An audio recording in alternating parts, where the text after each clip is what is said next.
내 생애 최고의 예배 그리고 이적의 시간이 될 것을 믿습니다. 네. 여러분 오늘 말씀은 요한복음 4장의 수가성 이야기 또는 사마리아 여인 이야기라고도 합니다. 저는 이 수가성 여인의 이야기입니다. 영국의 로이드 존스 목사님은 이 요한복음 4장의 수가성 여인 이야기를 가지고 15번에 나누어서 설교를 하셨다고 합니다. 제임스 보이스 목사님은 11번에 걸쳐서 말씀을 전하셨다고 합니다. 스펄전 목사님은 12번에 걸쳐서 말씀을 나누셨다고 합니다. 아주 중요한 많은 메시지가 이 한 이야기 속에 들어있다고 하는 것이죠. 15번, 11번, 12번 그것을 제가 최대한으로 줄여서 오늘 한 번에 이렇게 메시지를 전하려고 하는데 여러분 아무리 봐도 굉장히 집중을 해야 될 것 같습니다. 굉장히 많은 내용이기 때문에 여러분 꼭 집중을 해서 같이 들어주시기 바랍니다. 여러분 어느새 12월이지요. 첫눈을 기대하는 때입니다. 또 그리고 성탄절의 계절입니다. 이런 때가 되면 우리가 누구나 마음에 생각하는 것이 아름답고 뜨거운 보랏빛 남녀간의 사랑을 여러분 기대합니다. 동서고금을 막론하고 시대를 막론하고 남녀의 사랑, 연이죠. 최고의 가치를 가지고 있습니다. 이 세상 끝까지, 저 바다 끝까지 너만 있으면 된다. 100마일을 운전하고 가서도 그 사랑하는 사람 집에 불이 켜있는 것만 보고 와도 100마일 달려갔다 온 것이 괜찮은 거죠, 여러분. 여러분 모두가 잠깐씩은 이런 경험을 하셨을 것으로 봅니다. 천국 맛복입니다, 여러분. 이 땅에서는 영원히 그것이 되지 않습니다. 자, 이런 남녀 간의 사랑, 가장 아름다운 것입니다, 여러분. 모든 인간에게 최고의 실질적인 가치를 주는 것이 사실은 연애입니다, 여러분. 자, 오늘은 이것이 육신의 남녀 간의 사랑 이야기를 하는 것이 아니고 영의 연애도 있다는 것을 잊지 마시기 바랍니다. 그 영의 연애는 영입니다. 영의 연애는 누구하고의 연애일까요? 예수 그리스도와 성도와의 영의 연애요. 하나님이 이 땅에 원하시는 것이 그것입니다. 이제 여러분들은 이 영의 연애의 수준으로 들어갈 때가 되었습니다, 여러분. 자, 영의 연애. 그래서 영의 연애는 남자 쪽은 예수 그리스도 한 분이세요. 지금은 성령이십니다, 여러분. 다음에 여자 쪽의 입장은 무엇입니까? 여자는 바로 육신의 남자나 육신의 여자나 똑같이 성도는 다 영의 여자로서 예수 그리스도의 신부의 후보생이 되는 것입니다. 자, 오늘 이 요한복음 4장의 수가성의 이야기는 바로 영의 연애의 이야기를 적어놓고 있는 놀라운 사랑 이야기입니다. 이 땅에 어떠한 남녀간의 사랑보다도 사실은 영원토록 그리고 가장 깊은 이야기가 바로 이 사마리아 여인, 수가성의 여인, 바로 예수님과 이 여인이 열애에 빠져서 연합되는 것입니다. 여러분, 둘이 하나가 되는 것입니다. 예수님의 신부 후보가 드디어 신부가 되는 그 현장이 요한복음 4장의 이야기입니다. 그리고 이 이야기는 바로 지금 성령으로 와 계신 예수 그리스도와 여러분이 이렇게 연합되기를 바라신다라고 하는 사실을 잊지 마시기를 바랍니다. 요한복음 17장에 보면 예수님이 돌아가시기 전에 대제사장의 기도라는 것을 하는데 두고 가는 모든 성도들을 위해서 하신 기도의 첫 번째가 뭐냐면 우리들이 예수님과 하나게 되게 해달라라는 것이 예수님의 가장 큰 기도였습니다.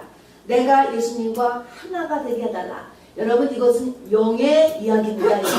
내 영이 아까 얘기했던 예수님의 영과 하나가 되게 해달라 이야기죠. 성경에 보면은 끝도 없이 그리스도 안에라고 하는 단어가 등장합니다.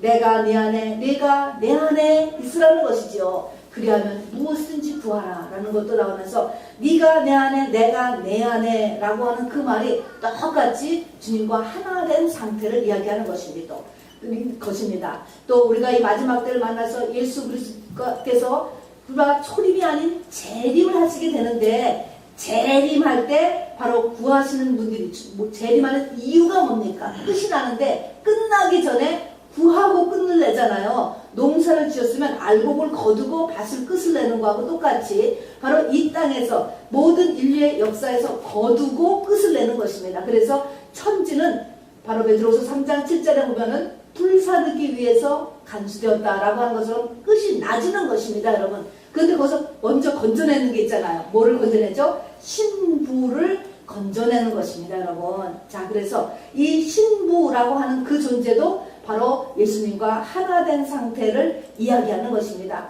자, 그래서 우리의 이 땅에 태어난 목적이 예수 그리스도의 신부가 되는 것이고, 교회를 다니는 목적도 바로 예수 그리스도의 신부가 되는 것입니다, 여러분. 여러분, 이거 하나만 알아도 우리가 이 땅에 태어난 목적, 우리 인생의 모든 고난의 목적, 이민온 모든 목적이 되는 것이에요. 충분히 되는 것입니다, 여러분. 오늘 요한복음 4장의 수가성 이야기가 수가성, 운물이잖아요. 운물에서 일어난 지금 이야기입니다.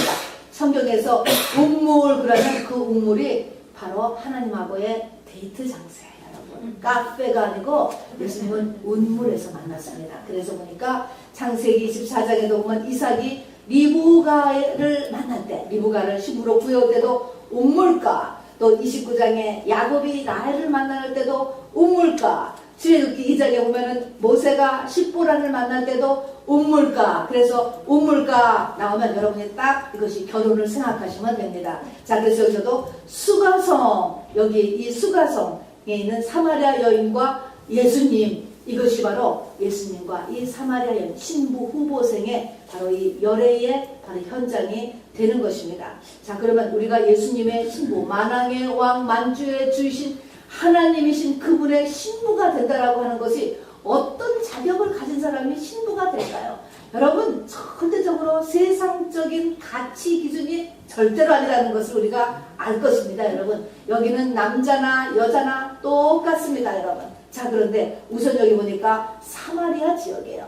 사마리아는 천민 지역, 사마리아에 사는 사람들은 개들이다라고 예수님도 이야기한 것처럼 아주 천민 지역, 서로 이렇게 섞이지 않은 그런 천민 지역에 사는 사람이에요.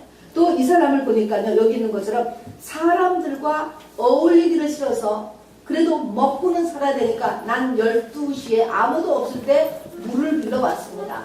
우리가 생각하면 좋은 이웃과의 릴레이션십을 가지고 있어야 좋은 우리가 성도고 또 좋은 시민이라고 생각하는데, 이 사람은 지금 릴레이션이 완전히 다 깨어졌습니다. 어쩌면 심한 디프레스 속에 있는 사람인지도 모르겠습니다. 자, 보니까 5번 이혼을 했어요. 그리고 현재 6번째 남자하고 동거하고 있는 여자였습니다.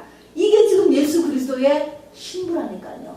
이 신부를 만나기 위해서 예수님께서 보니까 이 4장 2절에 보니까 유대를 떠나서 갈릴리로 가실새 사마리아로 통행하여야 하겠는지라, 우연히 지나다가 이 여인을 만난 것이 아니고 꼭 만나러 통행하셔야 하겠는지라 가겠다는 것입니다.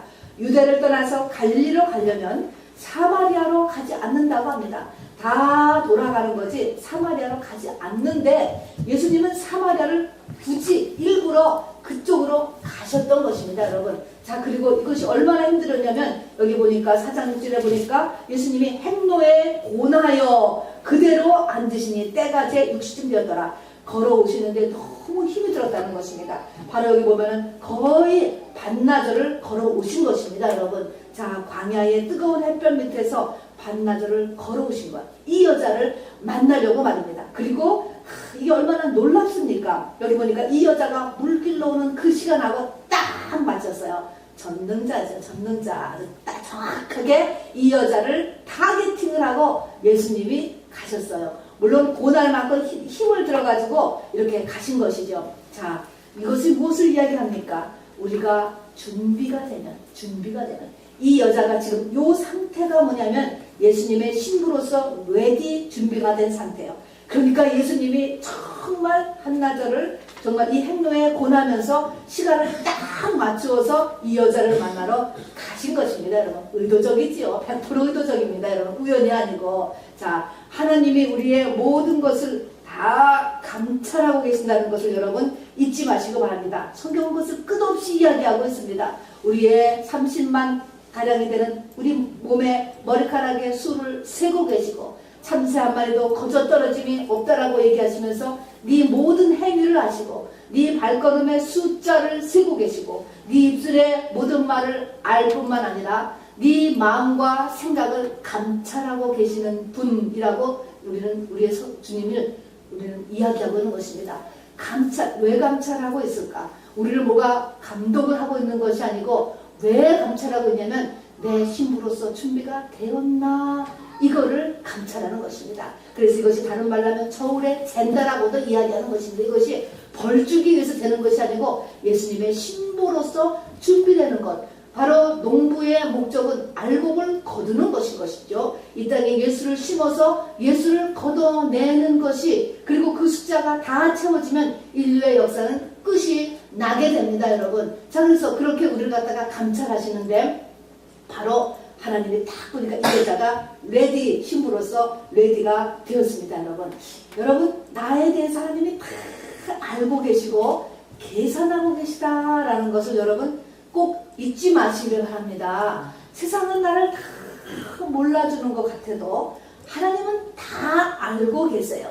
그리고 계산하고 계세요. 그리고 목적이 있다는 것도 잊지 마시기 바랍니다. 여기에서 스스로 속지 마시기를 부탁하는 것입니다. 다 속일 수가 있어요. 그러나 하나님은 속일 수가 없는 것입니다. 우리가 아다시피 성도의 모형이 되는 요셉이 바로 감옥에 갇혔을 때 그 감옥은 개인 감옥이었어요. 보디발의 개인 감옥이었기 때문에 거기서 사람 하나 죽어도 아무 상관이 없습니다. 여러분. 거기서 보디발이 룸메이트가 있는데 감옥 룸메이트예요. 감옥 룸메이트가 나가서 내가 네 구명운동을 해줄게 라고 나갔는데 나가서 어떻게 잊어버렸잖아요. 깜빡 잊어버렸습니다. 그리고 1년 반을 이 요셉이 감옥에 지냈을 때 이 요셉의 마음이 어떠했을까요, 여러분? 이 땅에 연락이 제로, 요셉이라고 하는 존재가 있는지도 모르는 것이죠, 여러분. 그대로 죽는구나. 그것도 1년 반이나 지나요. 아무도 신경 쓰는 사람 없습니다, 여러분. 가족이야 이미 요셉이 죽은 줄 알았잖아요. 그러나 누가 알고 있습니까? 하나님이 그 깜깜한 감옥에 갇혀있던 요셉을 바로 불꽃 같은 눈으로 눈동자같이 지키시며 보고 있었습니다. 아멘. 됐다 라고 하니까 끌어내는 것입니다, 여러분. 그래서 국무총리로 올라가잖아요. 됐다, 되었나 라고 하면서 주님이 보고 계시는 것입니다. 저와 여러분도 바로 주님께서 그렇게 보고 계시다라고 하는 사실 여러분 잊지 마시기를 바랍니다. 자, 그래서 이렇게 예수님과 바로 예수님의 신부고생이 하나가 되는 것, 이것이 신부가 되는 것, 네가 내 안에 내가 네 안에 된 것이고 이것이 바로 온전해지는 것이고 이것이 바로 영생입니다. 여러분. 영생. 여러분 사람의 존재가 무엇인가라는 것에서 우리가 서론격으로 먼저 지나가기를 원합니다. 교회를 왜 다닙니까, 여러분? 뭐하러 교회를 다니지요? 뭐하러 교회를 다니냐고요? 바로 성경에서도 마태복음 11장에 보면 얘기했습니다. 너희가 부드러운 옷 입은 사람을 보기를 원하느냐? 네가 부드러운 옷 입기를 원하느냐? 그들은 왕궁에 있느니라. 바람에 흔들리는 갈대를 보려고 광야에 나갔느냐? 이렇게 이야기했습니다.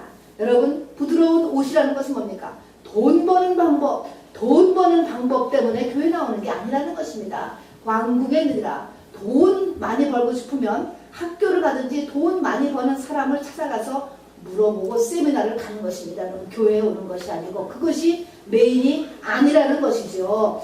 부부 화목을 위해서, 자녀 교육을 위해서, 비즈니스를 위해서, 이민생활의 정착을 위하여서 바로 교회에 나오는 것이 아니고 교회를 나오는 것은 아까도 얘기했지만 영생을 얻기 위해서 교회에 나옵니다. 자, 굉장히 어려운 말입니다. 교회에 처음 들어왔을 때는 이 말이 안 들어올 것입니다. 왜냐하면 세상에서는 영이라고 하는 단어를 쓰지 않으니까 이거는 오감에 있는 말이 아닌데 성경은 우리에게 이야기하기를 우리가 이터널 라이프, 영원한 삶이 있다라고 하는 것이죠. 우리가 한 번 태어난 사람은 반드시 한 번 죽게 되는데 죽은 다음에 그대로 끝나는 것이 아니고 바로 영생과 영벌로 나눠지게 되는 것입니다. 영벌을 지옥이라고 이야기합니다. 영생도 우리가 다 돌아가셨으면 천국 가셨지 그러면 끝이 아닌 것입니다. 여러분, 끝이 아니고 뭐예요? 우리가 부활할 때 영생의 스테이터스가 다 다르다는 것입니다. 그래서 고린도 15장에 보면은 씨가 있는데 그냥 다 씨라고 하는 것 같지만 그 씨가 수박씨, 가지씨, 배추씨, 쌍가씨 여러 종류의 씨가 나중에 다 다른 모습으로 나오잖아요. 심고 나면 말은 그냥 씨예요. 씨를 흙에 심었다라는 것처럼 우리가 교회를 다니다가 돌아가셔서 바로 퓨너럴에 묻었다, 천국 가셨어, 이걸로 끝나는 것이 아니고 바로 이렇게 씨가 나중에 다 다른 모습으로 나타나듯이 해와 달과 저 수십억의 별들이 사실은 빛의 강도가 다 다르듯이 우리의 부활체의 모습이 다 다르다는 것입니다. 문제는 다를 뿐만 아니라 그 스테이터스가 어떻게 돼요? 120년 가는 것이 아니고 영원토록 계속된다라고 하는 것입니다. 일단 시간이 없는 영원 속에 들어가고 나면 스테이터스의 변경은 불가능이 되는 것이죠. 자, 이것이 눈에 꺼풀이 벗겨져서 알게 된 사람이 바울이요 12제자예요. 자, 그래서 그 영원한 것을 향하여서 바로 달려가게 됐을 때 이 땅에 그동안 추구했던 것을 배설물과 같이 여기게 되었다라고 바울이 이야기하고, 만일에 그 이터널 라이프가 없다고 한다면 예수 믿는 사람같이 불쌍한 사람이 없다라고 이야기했습니다. 여러분 믿으십니까? 네. 여러분 잘 생각해 보세요. 영생이 없다면, 부활이 없다면 예수 믿는 사람같이 불쌍한 사람이 없다. 여러분 그렇게 살아야 되는 것입니다. 그렇게 우리의 눈이 이 땅이 아니고 저 영원한 곳에 고정이 되어 있어야 합니다. 그것이 주를 바라보는 거예요. 사단의 역사는 뭡니까? 이 땅의 것만을 바라보게 하는 게 사단의 역사입니다. 나쁜 거 하나도 없습니다. 먹고 마시고 시집가고 장가가고 사고 팔고 이 땅에 이름을 내고 역사의 영웅이 되는 것, 이 땅의 최고의 가치고 그것 자체가 나쁜 것은 아니죠, 여러분. 그러나 우리가 진리의 눈을 열어서 무엇이 나를 위하여서 정말로 유익한 것인가 라는 것을 참으로 생각해 볼 필요가 있습니다. 마지막 때 심판의 모형이 노아 시대, 소돔과 고모라 시대잖아요. 그 노아와 소돔과 고모라 시대에 바로 첫 번째의 증상이 뭐냐면 모든 사람들이 세상 일에 다 끌려 들어가는 것입니다. 이건 영의 역사입니다. 영의 역사. 그래서 세상의 일에 다 끌려 들어가서 자기의 영혼에 대한 관심과 생각이 없는 것입니다. 모든 사람의 생각이 악해졌다는 것은 바로 그냥 나쁜 일만 저질렀다는 것이 아니고 이 땅의 것으로 생각이 가득 찼다는 것입니다. 이 땅의 것으로. 자, 그뿐만 아니라 하나님이 심판임에서 홍수가 임해서 다 꼴깍 죽어 넘어질 때까지도 자기의 영혼이 어떤 상태인지를 몰랐다는 것입니다. 이게 무서운 거야. 이게 마지막 때 증상인 것이고 진짜 망하는 사람의 모습이에요, 여러분. 삼손이 자기의 힘이 다 빠진 줄을 모르잖아요. 머리카락을 자르고 나서도 자기의 영적인 힘이 다 빠진 줄을 몰랐다는 것입니다, 여러분. 지금 내 영혼의 상태가 어떤가? 여러분, 이것이 깨어 있는 것입니다. 바로 과거에 내가 어떻게 했든지 간에 지금 어떤가? 또 지금 상태가 내 생각과 바로 나의 모든 관심의 초점이 어디에 갈 수 있으며, 그래서 나의 24시간의 에너지와 시간은 무엇을 위해서 쓰고 있는가라는 것을 우리가 엄밀하게 한번 되돌아볼 수 있기를 좀 부탁드리겠습니다. 여러분, 사람이라고 하는 존재가, 마귀는 뭡니까? 이 사람이라고 하는 존재를 하나님을 만드는 거야. 선악과라는 게 내가 하나님 되는 거죠. 내가 하나님 되는 것이기 때문에 내가 온 우주의 중심일 뿐 아니라 나는 마치 영원히 이 땅에서, 남들은 죽어도 나는 안 죽고, 그리고 이 땅에서 영원히 살 것 같은 생각이죠. 그러나 이것은 착각인 것입니다. 착각을 하게 합니다, 여러분. 착각. 그러나 여러분 정신을 번쩍 차리고 성령이 충만하다면 인간의 실존이 뭔가라는 것을 알아둘 필요가 있습니다. 욥기 34장 15절에 보면은요, 하나님의 신이 거두어지면 모든 혈기 있는 것들은 다 진토로 돌아가나니 그랬습니다. 자, 하나님이 신이 거두어지면 모든 혈기 있는 것들은 다 흙으로 돌아간다. 인정하죠? 여기에 사람도 들어갑니다. 수십만 마리의 우리 닭 수도 없이 죽어요. 개도 죽어요. 물고기도 죽어요. 다 죽죠. 사람도 그냥 그렇게 죽는 거예요. 죽는다니까요. 전도서 2장 6절에 16절에 보면요, 그래서 뭐예요? 지혜자나 우매자나 기억함을 얻지 못하나니. 여러분, 우리가 이 땅에 이름을 내면 그 이름을 가지고 얼마나 기억을 할 것 같아. 남들이 기억함이 없다는 것입니다. 후일에는 다 잊어버린 지 오래할 것임이라. 뭐를 얼마나 남겨두려고 그러세요. 오라 지혜자의 죽음과 우매자의 죽음이 일반이로다. 전도서 3장 18절에도요, 저희로 자기가 짐승보다 다름이 없는 줄을 알고 또 저희가 짐승보다 뛰어남이 없는 줄을 알게 하느라. 여러분, 우리가 짐승은 아무렇지도 않게 봤지요. 우리하고 상종이 안 되는 존재인 건 하죠. 그러나 우리가 짐승과 다름이 없다라고 하는 것을 잊지 마시거라. 뭐가요? 우리의 죽음이 일어나게 되면 그 인간의 존재라고 하는 것은 만물의 영장이 하지만 아무것도 한 짐승이 하나 죽어서 없어진 거하고 똑같이 아무 미닝이 없다라고 하는 사실, 이것을 깨달는 것입니다. 그래서 헤아려야 하는 모든 것들이 다 바람을 잡는 것과 같다. 존재도 그럴 뿐이 아니라 모든 성취도 마찬가지라는 것입니다. 솔로몬의 이야기지요. 모든 것이 다 바람을 잡는 것 같아서 헛되고 헛되니 모든 것이 헛되도다. 그 본질이 헛된 거예요. 바람 잡으니까 아무것도 없습니다. 여러분, 아무것도 없다는 것입니다. 이사야 선지자도 얘기했습니다. 모든 육체는 풀이요, 그 육체의 아름다움, 이 땅의 육체가 이뤄내는 그 모든 그 아름다운 들의 꽃과 같으니 저녁이 되면, 그리고 계절이 끝나면 다 시들어서 없어지고 만다라는 것입니다. 이 땅에 이르는 업적이라는 것도 그렇다는 것입니다.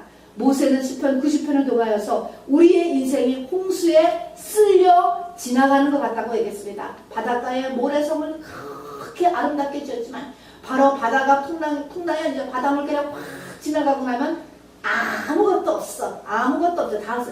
우리의 인생이 그렇다는 것입니다. 여러분, 야고보 선지자도 이야기했습니다. 우리 인생은 아침에 잠깐 있다 사라지는 안개와 같다라고 하는 것입니다. 여러분, 이것을 우리가 확실히 알고 시작하라는 것입니다. 이걸 알으라는 것이죠. 세상은 어떻다고요? 네가 굉장한 것처럼 이야기한다니까요. 네가 이 땅에 이름을 내면 그 이름이 엄청나게 남을 거라고 생각을 한다고. 안 남는다라는 것입니다. 여러분, 기억함이 없고 너한테는 그것이 유익함이 없어요. 남들에게는 유익함이 있지만 너 자신에게는 영혼을 들어갔을 때 그는 아무 유익이 없는 것입니다. 이제 앞으로 사람 같은 로봇의 시대가 오는데 그 로봇이요, 사람 같은 로봇이지만 그 로봇의 본질은 뭡니까? 부수면 그냥 천덩이에요. 그렇잖아요. 쇳덩이에 불과한 것처럼 사람이라고 하는 것, 여러분, 굉장한 것이 아니고 흙덩이에 불과하다는 것을 잊지 마시기 바랍니다. 그래서 창세기 1장은 그 사람을 혼돈과 공허와 흑암으로 되어 있다라고 이야기하는 거예요. 이것을 원죄라고 이야기해요. 이것을 사망에 갇혀 있다라고 이야기하는 것입니다. 여러분, 안 죽는 사람 없잖아요. 다 죽기 때문에 우리가 사람을 사망에 갇혀 있는 거라고 이야기합니다. 그리고 이 사망은 죄 때문에 생겨난 것이고 죄를 먹고 삽니다. 자, 그래서 우리가 다 알다시피 원죄라는 것이고 인류의 역사가 시작해서 지금까지 완전한 사회가 한 번도 있었던 적이 없는 것처럼 이 죄를 가지고 있는 인간은 바로 사망 권세 속에 갇혀서 혼돈과 공허와 흑암 속에 갇혀서 끝이 나고 나면 없어질 뿐만 아니라 영벌에 들어가는 것이 문제입니다. 구원이라는 것은 뭡니까? 구원이라는 것은 예수님께서 이 사망의 권세, 원죄의 권세를 완전히 해결하신 것입니다. 자, 예수님도 사람으로 오셨어요. 그랬더니 이 사망이라는 녀석이, 이 사망이 예수님이 사람이니까 덥석 먹어버렸습니다. 덥석 먹어버렸어요. 자, 사망이니까 먹는 것입니다. 그런데 예수님은 뭐야? 죄가 없으셨거든요. 그러니까 그 사망이 예수님을 다시 토해냈습니다, 여러분. 부활입니다, 여러분. 토해낸 거예요. 사망이 없으니까 먹을 수 없는 것이, 죄가 없기 때문에 먹을 수 없었기 때문에 일단 먹었다가 토해내셨습니다. 문제는 그 예수님은 토해내서 탈출을 할 수밖에 없는데 탈출이 되었는데 그 예수님의 몸에 친구를 묶었다라는 것입니다. 창세전에 택한 자들을 예수님이 묶고 같이 튀어나온 것입니다. 영생이 이루어지는 것이죠.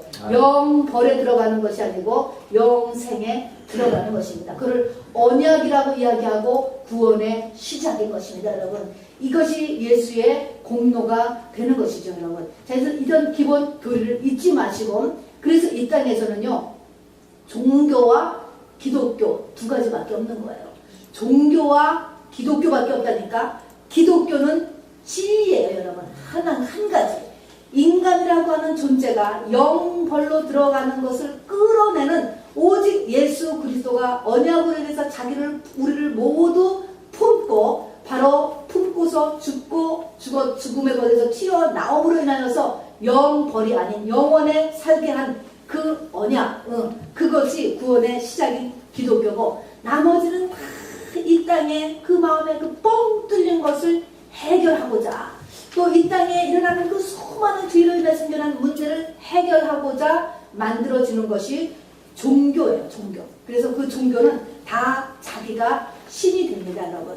자, 이런 기본 내용들 여러분 알아보면서요. 오늘 수가서 여인을 이렇게 대하면서도 여기 이렇게 나옵니다. 하나님은 영이시니 예배하는 자가 신령과 진정으로 예배하는 자, 이런 말씀도 나오고, 또 이 말씀을 보면 우리가 지금 얘기하는 것이 우리가 영이다. 영이란 영생, 영혼, 영의 얘기를 하는 거잖아요. 이렇게 하기 때문에 우리의 지금 관심을 영이라는 것을 좀 돌려야 되는데, 저나 여러분이나 여기에 지금 2000년 전에 현장에 있는 사람이나 우리가 오감에 사로잡혀서 오감에 있기 때문에 이게 지금 문제야. 이 오감의 이야기를 지금도 하고 있는데, 여기에서 우리가 사이클을 좀 바꾸려고 해보시기 바랍니다. 여기 바로 우리 수가성 여인 바로 앞에 보면 니고데모의 이야기가 나오거든요. 니고데모하고도 예수님하고도 대화하는 게 나와요.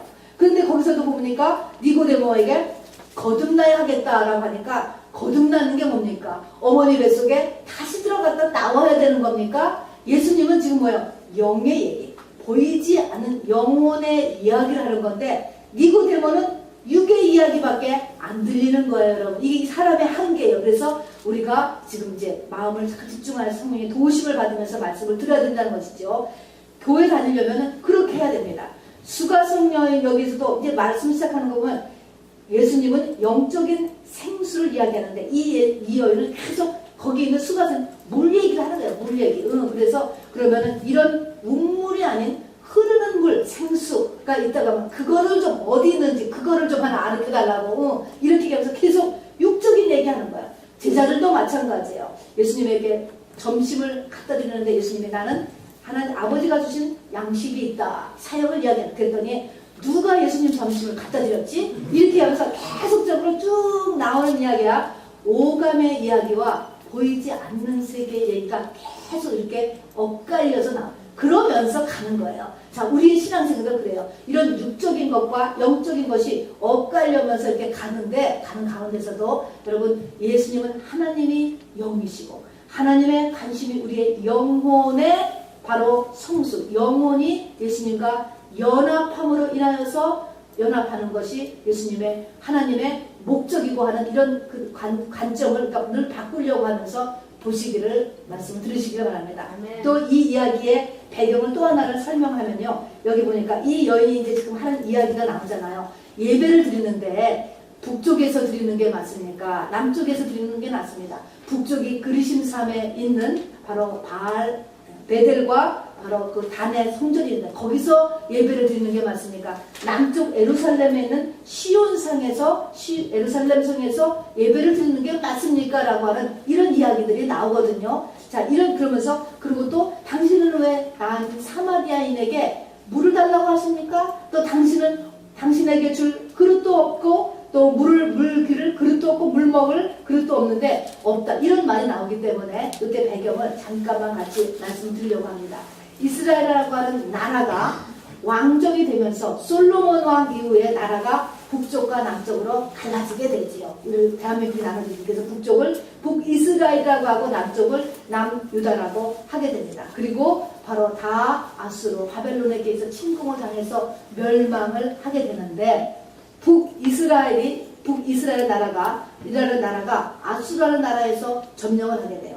그 이후에 지금 예수님이 나오셨던 이때까지가 거의 700년까지의 이런 시간이 흐릅니다.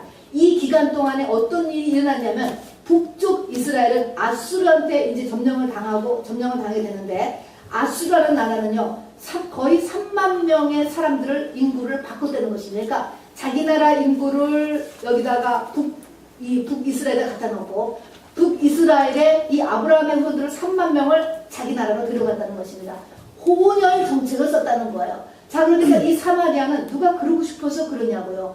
그런 아주 비극적인 지역인 것입니다, 여러분. 그래서 혼혈 정책을 쓰니까 3만 명이 바뀌어지니까 다 할 수 없이 거기서 혼합 결혼 정책이 바로 이루어지게 된 것이고 또 그 3만 명이 섞여가니까 그들의 신을 갖다가 다 들여오게 되지 않습니까? 그래서 이 신앙도 여호와 신앙도 아주 이상한 혼합 종교의 모습을 띄었다고 합니다. 그래서 차라리 그거를 그냥 사마리아 교다 이렇게도 이야기한다는 것이죠. 자, 유대민족은 아브라함의 후손이라고 하는 선민의식이 굉장히 강했던 사람이에요.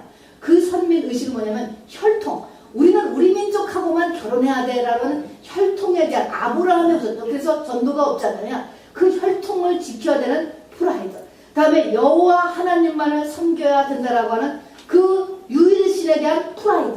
이것이 굉장한 사람들인데 이게 압력에 의해서 이 북쪽의 북이스라엘은 아수르에 의해서 신앙도 완전히 흔들어지고 결혼도 완전히 혼합이 되어버렸습니다.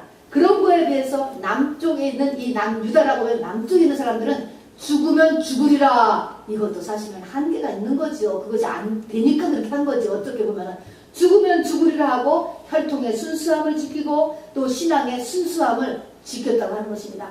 그렇게 지키니까 어떻게 될까요? 북이스라엘에 있는 사람들을 갖다가 말할 수 없이 천민 취급을 하고 바로 그들하고 상종도 안 하고 그들하고 밥도 먹지 않고 그들하고 물도 마시지 않고 말도 하지 않고 집에 들이기도 하지 않냐고 해서 완전히 이렇게 격리된 상태에서 한 이스라엘이 갈라지는 삶을 살게 되었는데 남쪽은 맞다라고 생각하고 남쪽 사람들은 바로 이 북이스라엘을 이렇게 개만도 못하다. 개라고 이야기하면서 그냥 이렇게 무시하면서 이런 삶을 살았다라고 하는 것입니다. 이것이 오랜 시간을 서로 지나다가 보니까 이게 달라진 거예요. 그들이 첫 보면은 아 이거는 위에 북이스라엘 사람, 사마리아 사람이다. 아니면 밑에 남유다 사람이다. 라고 하면서 모양만 봐도 딱 다르게 알 수 있었다고 하는 것입니다. 그러니까 여기 이 사마리아 여인이에요. 수가성 여인. 사마리아에 사는 이 여인은 하나님을 믿는 사람이기는 하지만 지금 뭐가 어떻게 됐는지는 알 수가 없지만 이 여인이 어쨌든 딱 보았을 때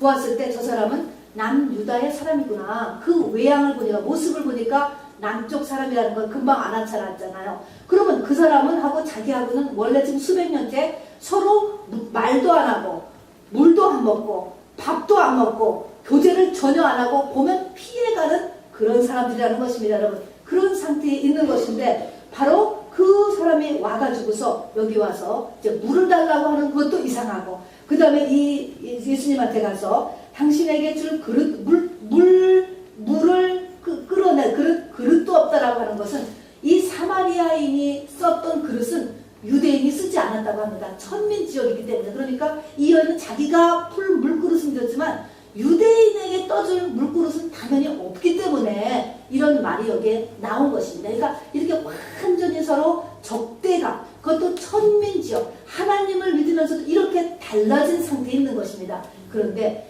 그 가운데서도 이렇게 사마리아교 신앙의 모습도 이상하게 바뀌어졌고요. 또 그 삶의 모습도 그야말로 개라고 취급할 만큼 엉망진창이 된 그 사람 가운데서도 예수님의 신부가 있다는 것은 여러분 놀랍지 않습니까, 여러분? 네. 예수님의 거기 신부가 있는 것입니다, 여러분. 자, 그래서 이런 두 배경을 보시면서 이제 예수님이 이 여자와 연합되는 것을 같이 보기를 바랍니다. 자, 문제는 오늘 여기서 예수님과 이 사마리아 예수님의 신부 후보생의 완전한 바로 친궁이 이루어지는 연합의 현장인데요. 자, 이 여인이 준비가 됐습니다. 준비가 됐기 때문에 예수님이 그렇게 헐레벌떡을 달려가신 거죠. 이 여자를 만나러 말입니다. 시간을 딱 맞추어서 그렇게 달려가신 것인데, 자, 그러면 저와 여러분이 준비되는 것은 어떤 조건이 준비되어야 할까요? 무엇이 되면 예수님이 이렇게 달려오실까요? 여러분 한번 생각해 보시기 바랍니다. 조건은 첫 번째는 우선 창세전에 택한 자야 됩니다. 이거는 우리의 의지하고 상관없지요. 여기 나오신 분들은 다 창세전에 택한 사람들일 것입니다. 두 번째는 여기 있는 이 여자가 나름대로 신앙생활을 하고 있었어요. 그렇죠? 예배는 어서 드려야 되며 또 이런 여러 가지 그 신앙에 대한 것들이 당신은 선지자로이다, 또 메시아의 이야기 이런 거 다 알아요. 그래서 두 번째는 우리가 신앙생활을 하고 있어야 돼요. 하여튼 신앙생활을 하고 있는 중입니다. 자, 세 번째가 중요한 것입니다. 자, 세 번째는 뭐냐면 이 여인이 지금 5번 이혼하고 6번째 남편과 동거했다라고 하는 사실. 그래서 이 여인이 어쨌든 사람 만나기도 싫은데 먹고는 살아야 되게 물을 길러 낮 12시에 나갔다는 것이죠. 자, 이 여인의 우리에게 준비되는 이 가장 중요한 세 번째 자리가 무엇일까요, 여러분? 이것은 자신의 한계에 완전히 부닥친 상태, 천부여 의지 없어서 손을 완전히 놓은 상태. 그것이 여러 모양으로 성경은 예수님을 만난 사람의 모습이 다 동일하게 그것이 예수님의 순복 후보생의 가장 중요한 것입니다, 여러분. 자, 준비된 자, 그러니까 결혼으로 치면은 말입니다. 한 6번쯤 결혼하면, 결혼으로 연단을 받는 사람은 6번쯤 결혼하면은 이게 천부의 의지 없어서가 되는 것 같아요, 여러분. 아무리 당당해도 지친 것 같아. 저는 성경을 보고 왔어요. 6번까지 결혼하면 이제 손 든다. 그런 거예요. 이 결혼으로 연단 받지 마시기를 바랍니다. 2번, 3번까지도 여러분 쌩쌩해요. 쌩쌩한다고 보면 우리 세상 살아도 6번 하면은 이제 이게 완전히 두 손 두 발 다 들게 되는 거예요. 이 여인은 이걸로 연단을 받는 거예요, 여러분. 자, 그래서 두 손 두 발을 다 들었어요. 우리 조금 이제 뒤로 가서 보면은 가늠하다 현장에서 잡힌 여인이 등장하지 않습니까? 자, 이 여인도 주님의 신부가 된 여인이에요. 자, 이 여인도 바로 주님의 신부가 된 조건이 무엇입니까? 현장에서 잡혔습니다. 어쩌지 못하는 거예요. 거기다가 거기에 보니까 바리새인들, 장로들이 거기 있었습니다. 한 사람도 도망갈 수도 없는 거예요. 바리새인들과 장로들이 거기 있었기 때문에 뭐예요? 이 여자는 끝났구나. 어떠한 삶, 어떠한 환경과 어떠한 이유 때문에 거기까지 왔는지 모르지만 도대체가 지금은 이제 어쨌든지 간에 내 인생이 여기서 끝나는구나. 돌에 맞아 죽어야 되는 거잖아요. 잡혔으니까. 여러 사람에 의해서 잡혔습니다. 이스라엘 여자예요, 여러분. 믿는 사람이에요. 그러나 그럴 때 현장에 이 여자가 바로 나는 완전히 죽었구나 라고 이렇게 끝났을 때 주님이 딱 나타나시게 되는 것입니다, 여러분. 한계요. 여러분, 엘리야 시대에 사르밧 과부가 있습니다, 여러분. 그 기근에서 살아난 사르밧 과부가 예수님의 신부였던 것입니다, 여러분. 그 사르밧 과부의 그 이야기를 보면요, 이 사르밧 과부의 그 대화 중에 꽤 나옵니다. 이제 남은 한 줌의 밀가루와 기름을 가지고 먹고 이제는 죽게 되었구나. 마음에서 진짜로 이제 끝이로구나 라고 하는 것이 점이 찍히는 것입니다. 점이 찍혀요, 여러분. 이것이 중요한 것입니다, 여러분. 아직도 할 수 있다가 아니고 내가 끝났구나. 완전한 한계에 도달하는 것이 무덤 속에 들어가는 거죠. 이것이 신부의 자격이에요. 더 이거를 구체적으로 핀다면 두 가지예요. 하나는요, 내 죄와 연약함을 인정하는 것입니다, 여러분. 그렇지, 내가 이건 죄야, 죄. 그리고 이건 내가 잘못하는 거야 라는 죄에 대한 확실한 인정이 돼요. 이거를 합리화를 한다든가 아직 이거는 아니야 하고 자기를 감추고 있다면 안 되는 것입니다. 그래서 확실하게 이거는 자기가 죄라는 것을 인정하는 것과 두 번째는 내 힘으로는 내가 이 죄를 벗어날 수가 없다. 내 힘으로는 내가 이 연약함을 벗어날 수 없어라는 처절한 한계, 이 두 가지가 죽게 되었다라는 현장인 것입니다, 여러분. 자, 그래서 내가 죄를 아는 과정이 필요하죠. 자기의 뭐가 내가 연약한 점인지를 자기가 알아야 돼. 자기 자신 모습을 철저하게 발가벗겨서 알고, 그러나 이것을 내 힘으로 못한다는 점이 찍히는 것이 죽게 되었다라는 거예요. 내 힘으로는 못한다. 자, 이렇게 됐을 때 바로 하나님의 힘으로 하는 것이죠. 그랬을 때 신부의 옷이 입혀지는 것입니다. 옷이 입혀지는 것입니다, 여러분. 자, 여기서 중요한 것이 잘 보세요. 우리가 예수님의 신부가 되었다. 어떤 사람이 바로 예수님과 연합되었어. 나는 인생의 오순절을 만났어. 바로 내가 내 안에, 네가 내 안에가 되었어. 이런 사람은 일단 증상은 마음의 기쁨이 있는 거야. 첫 번째 마음의 기쁨이야. 샬롬이 일어나는 것이고 에덴이 회복됐기 때문에 기쁨이 일어나는데, 이렇게 됐다라고 해서 그 여인의 또는 그 사람의 행실이 고쳐진 게 아니에요, 여러분. 돼서 나에게 문제가 있는데 그 문제가 해결이 되고 내가 의지로 약속한 걸 고쳐가지고 바로 예수님의 신부가 되는 것이 아니고, 내가 행복함으로 인하여서 옷이 입혀진다는 것을 잊지 마시기 바랍니다. 이 여인이 바로 행실이 완전히 고쳐진 것도 아니에요. 마음의 병이 다 치료된 것으로 신부된 것이 아닌 것입니다, 여러분. 이 사람이 현모양처럼 이 여자가 바뀐 게 아니라니까. 그거는 그 뒤에 이야기예요, 뒤에.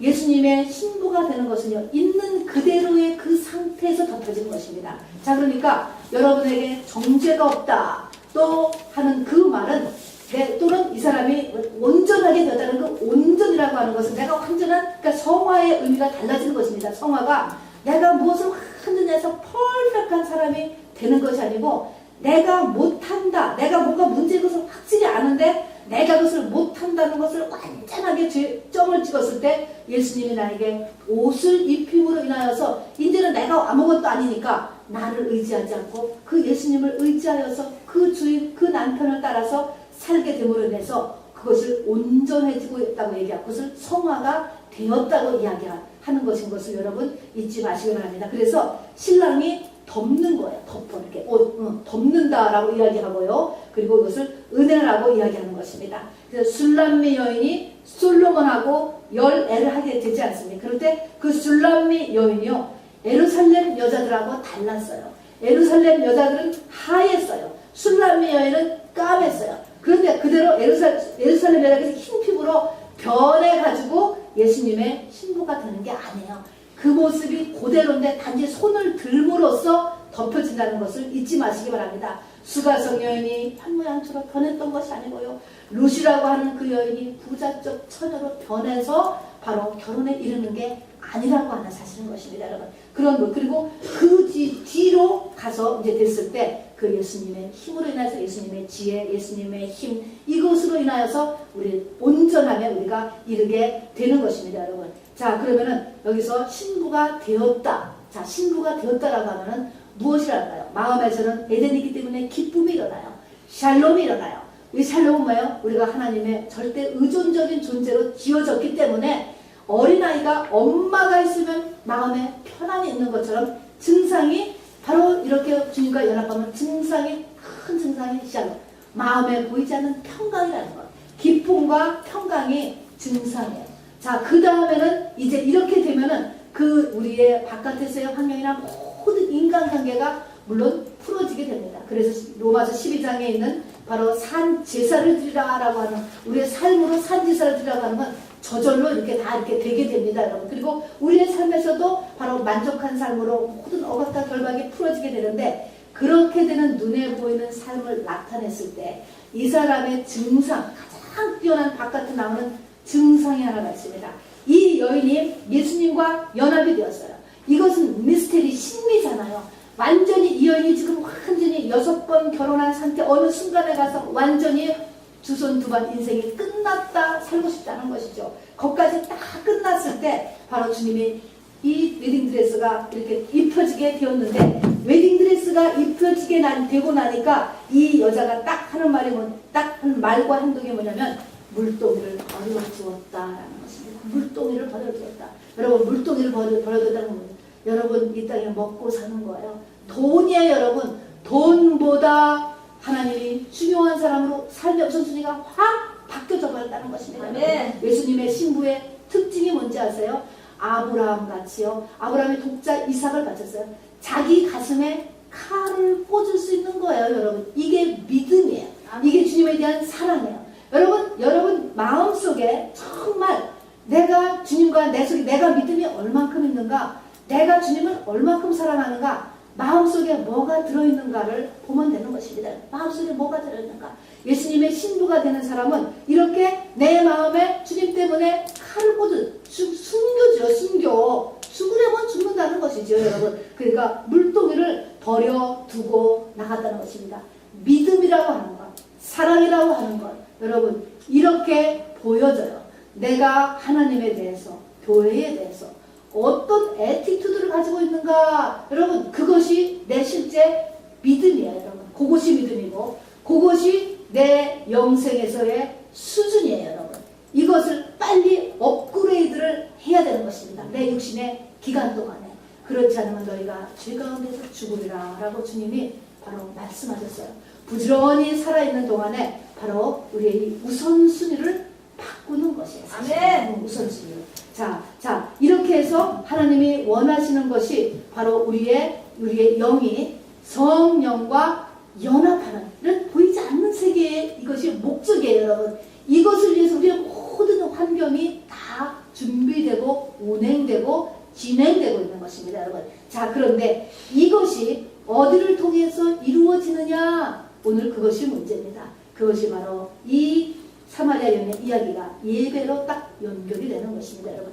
예배 성공을 통하여서 바로 신부가 준비되는 것입니다. 신부가 어떻게 준비되느냐? 여러분 반드시 세상 속에 살다 예배, 세상 속에 살다 예배에서 예배를 통해서 이 신부가 준비되는 것이죠. 자, 그러면은 이 예배를 통해서 준비하는데 어떻게 말씀을 하시냐면은 하나님은 영이시니 예배하는 자가 신령과 진정으로 예배할지니라. 자, 하나님 영이라고 하는 보이지 않는 세계라는 거 잊지 마시고 가장 중요한 것이 신령과 진정으로 예배하시다. 우리가 예배할 때마다 항상 이야기하는 신령과 진정으로 예배하는 것입니다. 아까도 이야기한 것처럼 이 여인이 얘기했잖아요. 자, 위쪽 그리심산에 있는 베델 성전 단 성전에서 예배하는 것이 맞습니까? 남쪽에 있는 예루살렘에 있는 시온 산에 있는 예루살렘 성에서 예배하는 것이 맞습니까? 나름대로 다 이유가 있어요. 왜 위쪽에서 하는 게 정통이다, 왜 남쪽에서 하는 게 정통이다라고 하는 나름대로 이유는 다 있는데 엄밀히 따져보면 남쪽에서 하는 게 맞아요. 보면 예루살렘 성에서 드리는 게 맞는데 예수님이 그거에 대한 거에 대해서 답을 주지 않아요. 어디서 하느냐가 지금 문제가 아니고 신령과 진정으로 예배를 드려라고 이야기하는 것은 신령과 진정이 무엇이냐는 것입니다. 영어로 하면 in spirit, in truth입니다, 여러분. 그것이 스피릿도 S도 소문자, 트루스도 소문자예요. in spirit은 그러니까 뭐냐면 바로 이 수가성의 여인을 이야기하는 거고요. in truth는 예수님을 이야기하는 것입니다. 그러니까 딱 생각하는 것이 나와 예수님, 이렇게 여러분 딱 생각을 하시기 바랍니다. 자, 그러면 내가 in spirit이 되어야 된다는 것입니다. 스피릿. 내가 지금 여기 나와 앉았는데 육으로 나와 앉았습니까? 혼으로 나와 앉았어요. 육과 혼으로 지금 나와 앉았잖아요. 여기 나와 앉았는데 내가 여기 와야 되니까 왔단 말입니다, 여러분. 자, 그런데 여기에서 내가 영이 되어야 돼. in spirit, 영이 되어야 된다는 예배라는 것은 내가 영이 되어야 된다는 것입니다. 영이라는 것은 성막을 보면은요, 성전뜰이 있고 성소가 있고 지성소가 있어요. 이렇게 3등분이 되어 있었습니다. 성전뜰은 육을 상징해요. 성소는 혼을 상징하고 지성소가 영을 상징하는데 하나님은 지성소에 계셨어요. 지성소에만 계셨어요. 그러니까 영으로 들어가지 않으면 하나님을 못 뵙고 돌아가는 거야. 교회에 와서 목사님과 교우들은 보고 갈지언정 진정으로 상달되는 예배를 못 드리고 가는 것입니다, 여러분. 그러면 지성소는 어땠냐면요, 그 지성소는 깜깜했습니다. 불이 없었어요. 아무것도 안 보였다니까요. 여기 보니까 지금 이 현장에 누구만 있어요, 지금? 예수님과 수가성 여인 둘만 있어요, 둘만. 제자들도 예수님이 다 보내서 지금 점심 구하러 간다 그러면 변명을 해서 다 보내고 지금 여기에 예수님하고 바로 이 여인하고 둘만 있다는 것입니다. 우리의 예배드리는 현장이 예수님을 독대하는 상태로 가야 된다는 것입니다. 이 독대하는 것은 나도 그만큼 가야 되지만 우리가 전체가 주의를 해줘야 돼요. 내가 이 영의 상태로 이렇게 됐는데 혼과 육은 훨씬 강해요. 여러분, 내가 지금 영의 상태로 예수님을 막 독대하려고 이런 상태로 이렇게 아무도 안 보이고 세상과 나는 간 곳이 없고 정말 주님에 대해서 내가 막 집중하고 있는데 문을 쾅 닫았다. 여러분, 그러면은 육으로 확 바뀌어집니다. 사이트가. 이 홈페이지 사이트가 있는데 이 사이트, 혼의 사이트하고 영의 사이트가 달라요, 여러분. 그래서 예배 시간에는 우리 각자가 예수님과 독대할 수 있도록 그만큼 내가 아주 성령 충만하다면 괜찮아요. 아무 속에서도 군중 속에서도 독대할 수는 있어요. 그러나 매우 어려워요. 그것이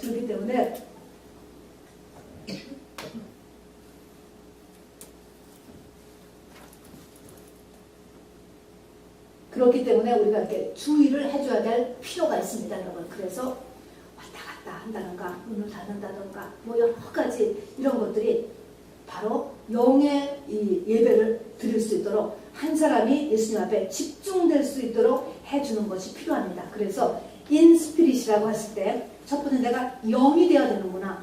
우리가 지금 사는 건 영으로 살지 않아요. 혼으로 살죠. 겉사람으로 살잖아요. 당연하죠. 겉사람으로 시간 맞춰서 온 것이고 겉사람으로 옷 입고 온 것이고 겉사람으로 살아요. 그런가 이 겉사람을 넘어서서 내가 속사람의 차원으로 들어가야 되는 것입니다. 들어가는 것의 첫 번째가 바로 독대할 수 있는 환경과 나의 집중이 필요합니다, 여러분. 세상의 모든 감각적인 것에서 벗어나는 것이에요. 아무도 없어요.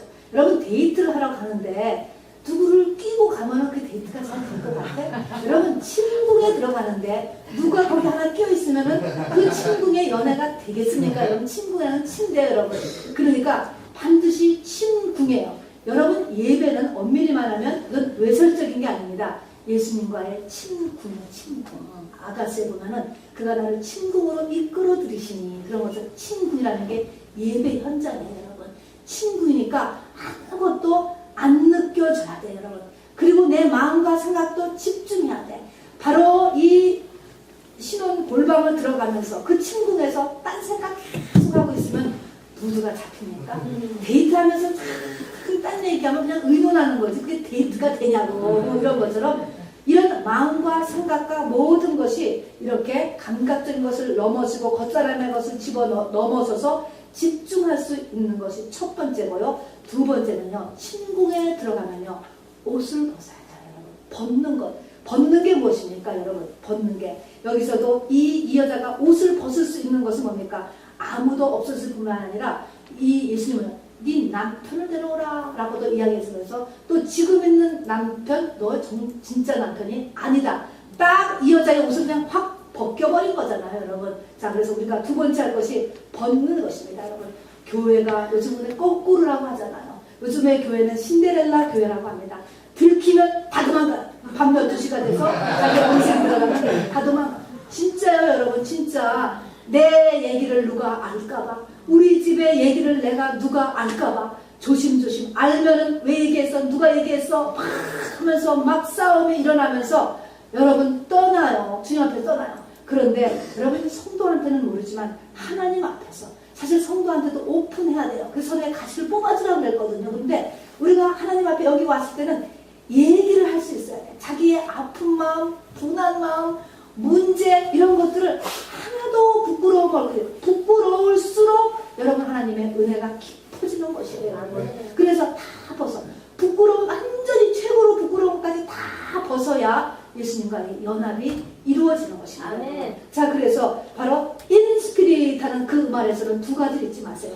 집중, 아무도 없는 것. 예수님과 사마리아 여인 둘밖에 없었다라는 것처럼 세상과 나는 간 곳이 없고 구속한 주만 보인다라고 한 것처럼 내가 바로 주님만을 생각하시는 그런 상태로 만드는 것과 두 번째는 옷을 벗는 것이요. 내 마음의 옷이죠, 여러분. 나한테는 모든 것들을 하나님 앞에 다 아뢰세요. 뭐든지 추잡한 거, 창피한 거 이런 것들을 이 옷 벗는 일을 반드시 하려는 게 이게 인스피릿. 우리가 이걸 해야 되는 것입니다. 두 번째 인트루스라고 하는 것은 트루스는 뭐예요? 진리, 참인데 참이라고 하는 그 의미에서는요. 참이라고 하는 것은 성경에 보면은 요한복음 1장 9절에 보면은 예수님을 참 빛이다 이렇게 이야기하고요. 요한복음 6장 32절에 보면은 나는 참 떡이다 이야기하고요. 또 요한복음 15장 1절에 보면 나는 참 포도나무다 이렇게 이야기합니다.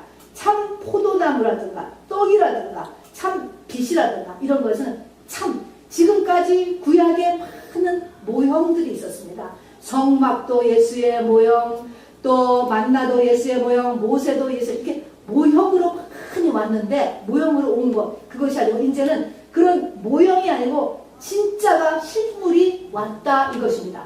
또 예수를 안 믿는 사람에게는 이것이 신인가 저것이 신인가 하는 수많은 신들이 있는데 그것도 다 아니고 진짜다. 진짜 메시아, 진짜 창조를 일으키신 너를 만드신 하나님 그 한 분 그분이 하나 예수 그리스도로 인하여서 이 땅에 내려와서 너의 메시아가 됐다. 여기 보면은 내가 그로라 이렇게 얘기합니다. I am who I am. 모세에게 나타났던 것처럼 나가 창조주라는 것입니다. 여러분 예수님이 내가 그로라 내가 who I am이라는 것입니다. 여러분 자 그런 것처럼 바로 여기서 알 것은 이 땅의 메시아 하나님은 오직 이름은 그 이름밖에 주신 이름은 예수 그리스도 외에는 인생이 붙잡아야 될 것이 없다라는 것을 우리가 확실히 알아야 것입니다. 바로 천하 인간에 다른 이름을 주신 일이 없다라고 했습니다. 여러분 예수님만이 오직 하나님께로 가는 길이요. 예수님만이 내 인생의 모든 문제. 여러분 이거는 시작이고요. 영혼은 영생이기 때문에 영원한 길이가 있기 때문에 중요하고 우리 앞에 예수님의 공생애를 보면은 귀신도 쫓아줬죠. 오병이어도 일으키셨죠. 병도 고쳐줬죠.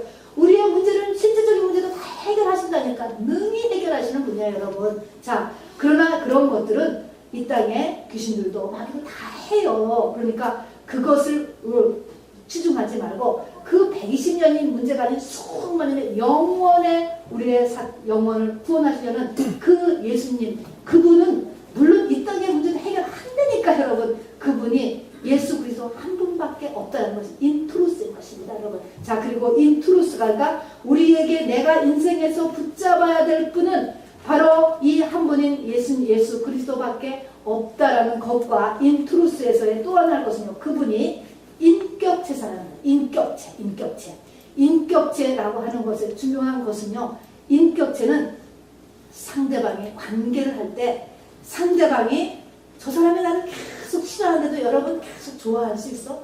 누구하고 관계를 하는데 저 사람이 나를 계속 왕따시키고 나를 분석도 안 하고 난 아무것도 하는 것이면 당연히 그것은 그 관계가 안 돼요. 누구든지 나를 좋아해주고 뭔가를 갖다주고 자꾸 베풀어줘 그러면은 그 사람하고 관계가 되는 거예요. 여기 이 요한복음 수가성의 여인의 시작이 어떻게 되냐면 이 여자에게 이 예수님이 다가서 첫 번째 한 말이 뭐냐면 물 좀 달라는 것입니다. 여러분 물 좀 달라.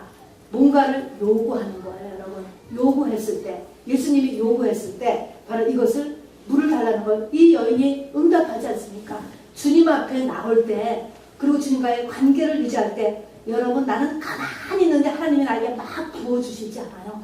뭔가 하나님 앞에 드려야 되는 것입니다. 여러분 드려야 이 관계가 유지되는 것입니다. 여러분 이 예수님도 이 여인에게 물 좀 달라라고 이렇게 이야기하고 여러분 엘리야 시대의 그 사르밧 과부도 보세요. 그 한 줌에는 한 끼 음식을 바로 하나님께서 내놓으라 그러잖아요. 내놓으라. 그것이 가치로는 뭐 5불밖에 안 되지 못지만 그 여자한테는 전부였어요. 비중을 보는 거예요. 네 마음의 비중을 보는 거예요. 마음을 내어놓아야 주님이 그 마음에 영이라는 게 마음이잖아요. 영이 거기에 들어가는 거예요. 내가 세상과 나로 가득 차 있는 상태에서 주님이 나와 연합할 수가 없어. 들어갈 수가 없어. 네가 내 안에 내가 내 안에가 질 수가 없는 거죠. 마음을 비워야 되는 것입니다. 여러분. 그래서 계속적으로 내가 내 앞에 올 때 빈손으로 보이지 말지라 하는 그것이 다 일단으로서는 물질을 내는 것이 마음을 떼내는 것이에요. 다 아깝죠. 당연히 아까워야 되는 것이고 손해를 봐야 되는 거예요. 시간을 들이고 힘을 들이고 그러니까 반드시 내놓으면서 관계가 되는 것입니다. 그래서 그 사르밧 과부가 그 기근 중에 바로 그 7년 기근 가운데 풍성하게 이렇게 보냈던 것처럼 바로 하나님 앞에 우리 나갈 때 우리가 길은 내 인생의 길은 예수밖에 없다라는 것과 그분에 나갈 때 반드시 내가 드려야 된다는 것 나를 사랑하는 자들이 나의 사랑을 입는다라고 하는 바로 이렇게 내 쪽에서 나가야 되는 것도 여러분 잊지 마시기 바랍니다. 여러분 주님께서 복을 주시려고 여러분에게 요구하신다는 것도 여러분 잊지 마시기 바랍니다. 여러분 자 말씀을 마치겠습니다. 주님이 우리에게 원하시는 것은 신부가 되게 하는 것입니다. 여러분 신부가 되게 하는 것 그것이 예배를 통해서 이루어지는 것입니다. 여러분 자 그러면은 예배에 올 때 그리고 6일 동안에 어떻게 살아야 되는가. 하나님은 하나님의 사랑하는 자들에게 문제를 막 일으키셔요. 6일 동안 문제 이렇게 상하고 통회하는 심령이 되라라고 그런 거야. 많은 여덟 동안 문제 일으키면 할렐루야 하세요. 그런 많은 문제를 가지고 바로 예배에 오는 것입니다. 상하고 통회하는 심령을 가지고 오시고요. 심령이 가난한 이런 마음을 가지고 주님 앞에 나오는 것입니다. 자, 이렇게 나온 다음에 이제 신령과 진정으로 예배를 드리는 것입니다. 신령과 진정이 돼야 주님과의 결혼이 이루어지는 거예요. 이것을 자꾸 하다가 어느 날 주님과의 연합이 이루어져서 바로 우리가 휴거 신부가 되고 이 땅에 왕 같은 사람으로서 올라가고 그것을 예배 때마다 연습하는 것입니다, 여러분. 자, 그래서는 신령과 진정이라고 얘기했습니다. 신령이라고 했을 때 두 가지라고 그랬죠. 집중과 옷 벗는 거예요, 여러분. 이 사마리아 여인의 현장을 생각해 보세요. 아무도 없다. 우물가에 제자들도 다 보내고 예수님과 이 여인 둘만 있다. 독대하는구나 라는 것처럼 예배 때마다 항상 그걸 독대라고도 할 수 있고 집중이라고도 할 수 있는 거죠. 영의 상태로 들어가는 거예요. 지성소의 상태로 들어가는 거예요, 여러분. 깜깜해서 아무것도 안 보여. 그러나 의식이 있잖아요. 이 의식에서, 의식 가운데서 주님을 만나는 거예요. 이 깜깜한 것 중에서. 그래서 바로 인스피리시라는 것은 집중과 그리고 옷 벗는 것, 이 두 가지를 해야 되는 이쪽에서 그 다음에 예수님의 성품을 봤을 때 메시아는 예수님 한 분이라는 것을 잊지 마시고, 여러분 이게 또 인트루스도 너무 중요해요. 우리 인생의 목적을 이 사마리아 여인같이 남편으로 두면 안 돼요. 이 여인은 예수를 믿었어도 예수님이 아니고 여호와 신앙을 가졌음에도 불구하고 이스라엘 사람이니까 남편을 바꾸면 인생의 문제가 해결되는 줄 알았잖아요. 남편을 바꾸면. 그러니까 바꾸는 거예요. 우리 인생의 문제를 내가 정말 돈만 벌면 된다. 내 인생을 정말 내가 가정만 세우면 된다. 내 인생에 애들만 잘 키우면 된다. 그게 아니라니까. 그거에서 이 여자를 남편으로 삼은 거죠. 그럴 수 있죠. 옛날 여자 특히 여기에서. 그게 아니고 인트루스가 되는 거예요. 내가 바라보고 내가 달려가야 될 것은 예수님이에요, 여러분. 누구나 할 것 없이 그 예수님을 향하여서 내 인생의 목적을 바로 길이요 진리요 생명이신 그 예수님 앞에 이렇게 두는 것과 그 주님은 인격체이시기 때문에 바로 이 여인에게 정말 물 좀 달라라고 요구하셨던 것처럼 우리에게 없는 것을 내놓으라는 것이 아니고 나에게 있는 것을 무엇이든지 간에 하나님 앞에 드림으로 인하여서 주님과의 신방의 관계로 우리를 초청하신다는 것을 여러분 잊지 마시길 바랍니다. 자, 여러분 우리 삶의 우선순위가 주님으로 우리가 자꾸 예배 때마다 바뀌어져야 돼. 우리 삶의 우선순위가 자꾸 나가 되면 예배를 잘못 드린 거예요. 카인의 제사가 되는 것입니다, 여러분. 내 삶의 우선순위가 자꾸 오늘도 또 한번 내가 예수님으로 조금 더 이렇게 바뀌어지게 되기를 원하고, 하나님이 원하시는 그 신부는 아름다운 게 아니에요. 무서운 거예요. 이삭에게 칼을 꽂았던 아브라함, 창세기 20장. 이게 신부라니까요. 무서운 것이죠. 이렇게 그것이 신부의 모습. 주님 앞에 다 드리는 이런 쪽으로 여러분에게는 저와 여러분 되시길 원하고, 이렇게 저와 여러분이 되었을 때 하나님이 원하시는 것이 뭡니까? 모든 피조물에 고대하는 바는 하나님의 아들이 나타나는 것이라. 온 세계가 기대하는 게 뭡니까? 여기에 이 여인이 이것을 보면서요, 이 여인이 이렇게 뒤집어진 주님과 연합을 한 다음에 나가잖아요. 바깥에 나가 물동이를 버려두고 나가지고 온 동네 사람한테 가서 바로 여기 메시아가 있다고 외칩니다. 여러분, 그리고 예수님이 이야기하는 것입니다. 너희가 넉 달이 지나야 추수할 때가 이렇다지 아니하느냐. 그런데 보니까 눈을 들어 밭을 보라 휘어져 추수하게 되었더라. 이 비극적인 동네 사마리아에 이 여인이 복음을 전하러 뛰어나가지 않습니까? 하나님이 이걸 원하시는 것입니다, 여러분. 여러분, 비극적인 우리의 가족이 있어요. 비극적인 우리의 가문이 있어요, 여러분. 비극적인 나의 직장의 현장이 있을 것입니다. 이 사마리아, 이 비극적인 땅이에요, 여러분. 어떻게 하나님을 똑같이 믿는 땅인데, 떴는데, 이렇게 지금은 완전히 개취급을 하여서 천대받는, 자기가 의지에 의해서가 그런 것이 아니고 역사가 이렇게 흐트러져서 이런 이 사마리아 같은 이런 동네에 바로 회복을 위한 구원의 소식이 전해져야 되는데, 이 수가성 여인이 바로 뛰쳐 들어가게 되지 않습니까, 여러분? 저와 여러분이 그렇게 될 것을 하나님께서 지금 기대하고 있는 것이에요. 내가 빨랑 되어서 우리 집안, 사마리아와 같은 우리 집안의 복음을 전해야 됩니다, 여러분. 사마리아와 같은 이 시대에 우리가 복음을 전해야 되는 것입니다. 그러기 위해서 여러분 예배에 성공하기 위해서 인스피릿 인트루스 여러분 잊지 마시고 주님의 이름으로 축원합니다. 아멘. 마지막